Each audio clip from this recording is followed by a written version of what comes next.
सोलापूर महानगरपालिकेच्या वतीने गेल्या वर्षभरापासून सक्तीची नळपट्टी वसुली केली जात आहे। महापालिकेमध्ये सदस्यांच्या अनुपस्थितीत महापालिका प्रशासनाने सक्तीचा लगान वसूल केल्याचे या निमित्ताने दिसत आहे। ज्या मिळकतींना नळ नाही अशा मिळकतदारांकडून देखील सक्तीने नळपट्टी वसूल केली जात असल्याचे निदर्शनास आले आहे। दरम्यान अजब महापालिकेच्या या गजब कारभारामुळे सोलापूरचे नागरिक मात्र पुरते वैतागले आहेत। वर्षातील 365 दिवस पाणी पुरवठा न करता संपूर्ण वर्षभराचे शुल्क मिळकतदारांकडून आकारले जाते। वर्षभराचा पाणी पुरवठा न करताच महापालिका प्रशासनाने हा गजब शुल्क आकारला आहे। सध्या शहरातील विविध मिळकतदारांकडे चालू आर्थिक वर्षाची करपट्टी पाठवली जात आहे। ज्या मिळकतीला नळ नाही त्या मिळकतीला देखील नळपट्टी लावल्याने नागरिक महापालिकेच्या या नियोजन शून्य कारभारावर संताप व्यक्त करत आहेत। चालू आर्थिक वर्षाच्या करपट्टीचे वाटप मिळकतदारांना केले जात आहे। करपट्टी दिल्यानंतर तात्काळ कर भरण्याचा सपाटा देखील संबंधित महापालिकेच्या कर आकारणी आणि संकलन विभागाच्या कर्मचाऱ्यांकडून मिळकतदारांना केला जात आहे। सदरचा कर भरण्यासाठी मिळकतदारांना अजून कालावधी असताना देखील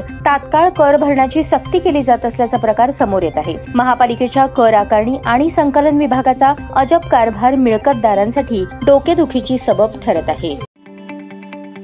ताज्या बातम्या पाहण्यासाठी प्राईम महाराष्ट्र न्यूज चॅनलला सबस्क्राईब करा।